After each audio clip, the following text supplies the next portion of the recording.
Good morning, everybody. Guys, welcome back to the channel. It is Wednesday, March 27th, and right now we are sitting in our 2017 Kia Sorento EX. These are honestly really nice vehicles for the money. I'd say generally speaking for a 17 and 18 with moderate features, this one just so happens to have quite a few. You could probably get one of these for right around 10 grand, and honestly for $10,000, I think this is a hell of a vehicle. You have a digital display in the dash, a full-size touchscreen in the center console with Apple CarPlay. This one happens to have the big panoramic sunroof, nice off-white leather seats, kind of like a grayish, off-whitish beige, adaptive cruise control, lane keep assist, and blind spot monitoring. And we only paid $5,600 for this car. Now I'm going to tell you guys, I've heard in the comments, and I'm watching, right? And I've also heard it for a long time too. Why should I buy a car from a dealer instead of buying one from a private owner? Now guys, I'm going to tell you, there's a lot of ways to slice this up, but I'm going to tell you right now, that when you buy a car from a dealer, okay, you can buy one of these based on market value, okay, not based on what they paid, based on market value, okay, and you can shop competitively. When you buy one of these from a private owner, I feel like because they paid a lot of money for it, say however many years ago, there's like this inherent value that they feel like they should get for a car, which is obviously bullshit. Makes no sense, right? They owned it for a long time and they think, well, I paid $20,000 for it 3 years ago. Why should I sell it for half off? Whereas for us dealers, right, if I buy this and I own this for $6,000, let's say I own it for $6,500 and it sits for a month. Somebody comes around and says, hey, I'll give you $7,500, and I make a quick $1,000. It is fired down the road. I'm happy I made $1,000. The customer's happy they didn't have to spend buku bucks with a private owner. And if you shop with a good dealer, they actually care about their reputation. Right? A private owner could go to the mechanic shop, which this happens all the time. A private owner will go to the mechanic shop or Kia, and they'll say, Mr. and Mrs. Smith, your Kia Sorento EX Turbo GDI needs $4,000 worth of work. What would you like to do? And they say, I'd like you to take it off your lift and I'm going to take it home. And what do? Spip, take pictures, post it, and they're on the way to go fuck somebody hard. Not a reputable dealer. They're going to do the work to make the car nice, which is what we do here. So with that on our mind, we have to do a couple things to this Kia. We got old Big Easy in the house holding this window up. We obviously can't sell it this way. So we're gonna give it an oil change. We're gonna do our maintenance inspection. We're gonna fix this window regulator. Then we're gonna detail it, post it online, and hopefully get a customer on it. Now, if we're lucky, that's all gonna happen today. But I don't know if we're gonna get so lucky. So guys, stay tuned. We have a lot of good content coming your way today. And if you see anything in these videos that you think I'm missing or more information you'd like to see, please leave a comment down below so I can make sure to include it in our next video or videos coming up in the future. So stay tuned. So one of the perks of, living in this area is every now and again you got to make a delivery on the water. And here we are, right here on Rose Bay. Beautiful. I wouldn't say it's a particularly nice day. What says you, David? Is it a nice day? It's a little overcasty, but not bad. Man, I could get used to that. Well, let's go back to the shop. We made our special delivery and we're on our way. All right, guys, so we are just honestly in the business of taking L's left, right, and center. It seems like these past 2 days. Unfortunately, the window regulator that I thought we needed turned into 2 window regulators. Both rear regulators have failed, and that part is only available through the dealer. Now, obviously, we can order it online, but online means it's going to be here April 10th through 15th. Now, I'm not the best at math, but that is not next day. Okay, that's a long time from now, and I genuinely just can't. I can't have that car just sitting here that long. It's not possible, and I can't obviously post it with messed up regulators. So we got to take our stupid selves to Kia to go and pay an unimaginable amount of money for 2 window regulators. Now I want you guys to put in the comment section down below maybe what you think these regulators should be. Now it's a 17 Kia Sorento. It's not a Mercedes. It's not a Lexus. It's not a BMW. What do you guys think these regulators are about to cost us? I'd actually be curious to see what your guys' thoughts are, because I think the total will surprise you. So we're gonna get in the truck, we're gonna drive down, and I'm gonna show you guys the receipt. And I think it's going to absolutely blow your mind. So let's see how bad this is actually gonna get. All right, so we are back at the shop. All right, that was a less than pleasurable experience over at Kia, but it's okay. Guys, for two window regulators, we're looking at, where are we at? $510 fucking dollars for window regulators on not my GL. Window regulators on a 2017 fucking Kia. I mean, it blows my mind. Now, I'm gonna show you what they look like because it's insane to me. It's not, you know, for those of you that might be familiar, sort of familiar, or sort of mechanically inclined, and you've done that like to your own car before, you know, a regulator has a standard look to it. Like, they look very average, normal. Not these ones, as you can imagine. These are gigantic panels. Give you a point of reference, I think the regulator is in the car somewhere. Pretty sure we put them in the back. All right, I don't know how this car is gonna open, but they are big, gigantic panels. So we're gonna find the regulators, and I'm gonna show you just how stupid this design really is. So we're gonna flip the camera around, I'm gonna find this box, and then I'm gonna show you guys what $500 worth of regulators looks like in 2024. I wouldn't make a video yet, buddy. Why not? What's the matter?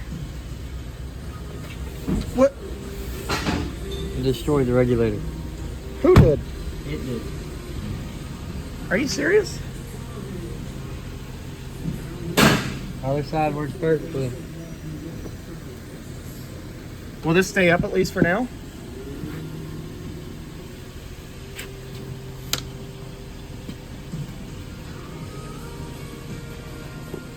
Oh, fuck me, dude. So it's still not even fixed.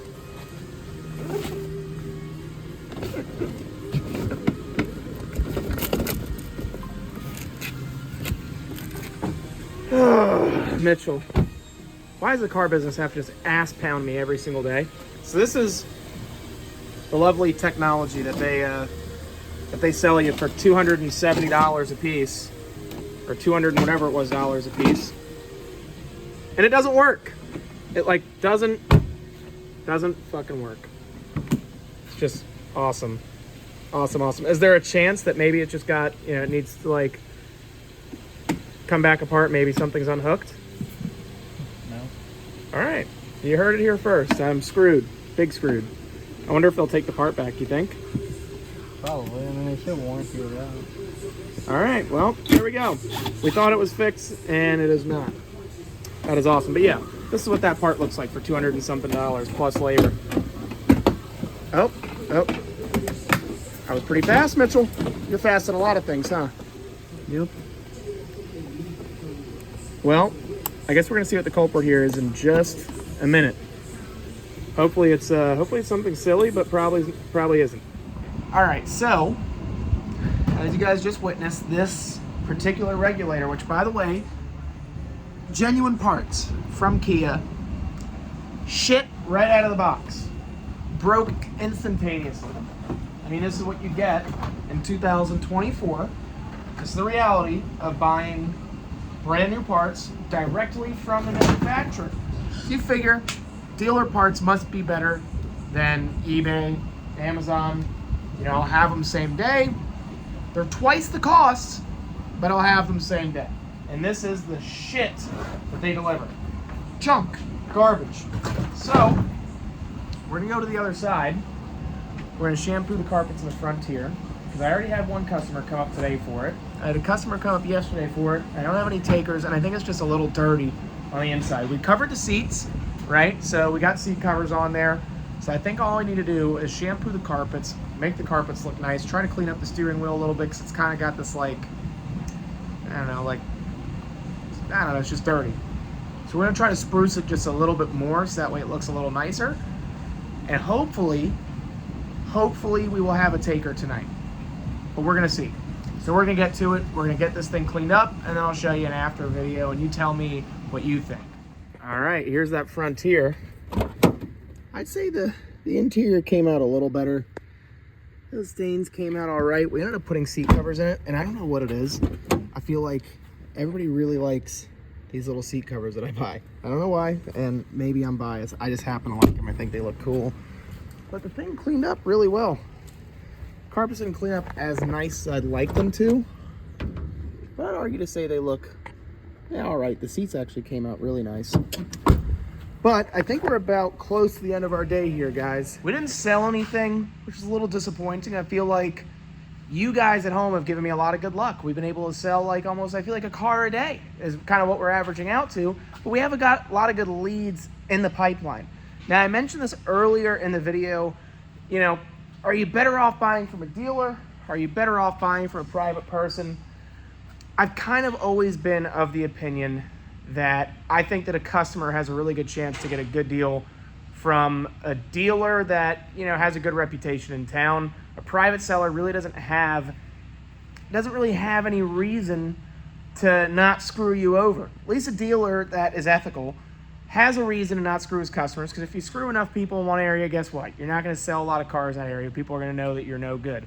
I am not saying that buying a car from a private person is a bad thing. There are a lot of private sales that happen every single day that are probably great deals. But if you're looking for a really, really, really good deal on a used vehicle, I think personally you're better off finding, you know, a Honda, a Toyota, one of these new Mazdas, these newer Mazdas, you know, find something that's aged, something that has been sitting, something that these guys are really willing to give you a great deal on to make it disappear off their lot. Just because a car sits doesn't make it a bad vehicle, right? I've had this Tahoe for I think 4 weeks now. That's a lot longer than my average. Does that make it a bad truck? No. Would I give somebody a kick-ass deal to take this thing off my property? You're damn right I would, because it's just kind of aged out of my program. My average turnaround is 2 to 3 weeks. This is surpassing that. And I don't really see it getting any better anytime soon. We don't have anybody in the pipeline for that thing, and it's just a truck that's been sitting. That's a good example of a car that somebody is eventually going to get a phenomenal deal for me on, because I just don't want it here anymore. My capital, my money is tied up into it, and I just don't want it here. You know, if you look at this lineup, guys, we own the Mazda for $5, $4, so we're at about $9,500. Let's just call it $10,000 between the two cars. $15,000 right here, right? I own that Mercedes, so we're at $22,000. We're at, what is that? That's $25,500, $28,000. Hold on, $28,000, $30-some thousand, and we have 3 others on the other side. So I mean, we probably, and this is just own, the cost that we own it for. So when you think about it, if somebody comes up and they can release $5,500 of my actual capital in this thing to take it off my property, I would be glad to give that person a good deal. And I make a little bit of profit, everybody's happy. So if you're looking for a good deal, I think you should just go on Facebook and find something, or, you know, whatever search engine you like to use to find used vehicles. Find something that's aged, something that someone's willing to just give away to get it the hell off their property and put it in someone else's driveway. So I think tomorrow the chances are that's getting sold, and then we're at 50-50 between the Sorento and the Mazda. I had a customer come up. He test drove both of them. Ooh, that's a big ass spider I just crunched. He test drove both of them, and it seems like he might be interested in that Mazda a little bit more. It's a little cheaper, and he's a little more familiar with the platform. So we're gonna see. And the Frontier is probably gonna get sold tomorrow. So guys, stay tuned. And I just want to say on a side note to all of you guys, we've had a lot of new subscribers to the channel, and I just want to say thank you. It adds a lot to my day to see you guys commenting, interacting with these videos, and it means a lot to me. So thank you very much for all of your comments, your likes, your new subscribes. Welcome to the channel if you're new, and just keep watching. I'm trying to make this content better and better for you guys. Today was kind of a wash, but I still needed to upload something for you guys, let you know how my day's going, and I hope your day is going better than mine. So That being said, I will see you all in tomorrow's video. Be well, stay safe, and we'll talk soon. Bye.